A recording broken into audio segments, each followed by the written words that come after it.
अपघातासारख्या कोणत्याही इमर्जन्सीसाठी आता प्रवासाची रिस्क घेण्याची गरज नाही, कारण आता कणकवलीत सर्व अत्याधुनिक सुविधांनी सुसज्ज आहे डॉक्टर नागवेकर हॉस्पिटल आणि नर्सिंग होम। अत्याधुनिक ट्रॉमा केअर, अत्याधुनिक ambulance, trauma care surgeon, neurosurgeon उपलब्ध, रक्तपेढीची सुविधा, 20 किलोमीटर परिसरात ॲम्ब्युलन्सची मोफत सुविधा।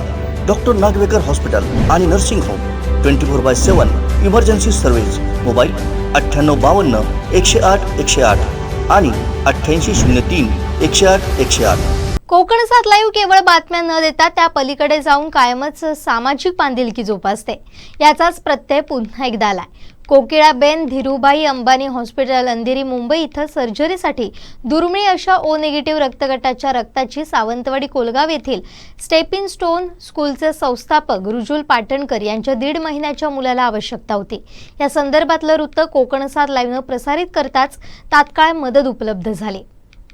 कोकिळाबेन धीरूभाई अंबानी हॉस्पिटल अंधेरी मुंबई इथं सर्जरीसाठी दुर्मिळ अशा ओ निगेटिव्ह रक्तगटाच्या रक्ताची सावंतवाडी कोलगाव येथील स्टेपिंग स्टोन स्कूलचे संस्थापक रुजुल पाटणकर यांच्या 1.5 महिन्याच्या मुलाला आवश्यकता होती।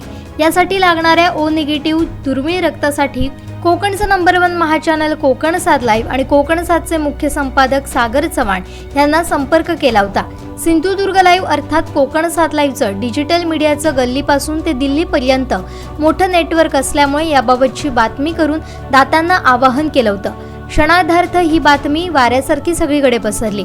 रक्तदानासारख्या पवित्र कामात अग्रेसर असणारं सिंधू रक्तमित्र प्रतिष्ठाननं ही बातमी वाचून पुढे सरसावलं। लागलीच त्यांनी आमचे कणकवली प्रतिनिधी उमेश बुचडे यांना फोन केला। त्यानंतर उमेश यांनी संपादक सागर चव्हाण यांना फोन करत कल्पना दिली। त्यानंतर संपादक सागर चव्हाण यांनी प्रतिष्ठानचे सहखजिनदार अमेय मडव, मुंबई येथील सदस्य संजय पै यांच्याशी बोलून घेत आणि रुजुल पाटणकर यांच्याशी संपर्क करून रक्ताची पूर्तता होत असल्याचं त्यांना सांगितलं। त्यानंतर पुढील कार्यवाही सुरू झाली आणि अखेर चिमुकल्याला रक्तदान झालं।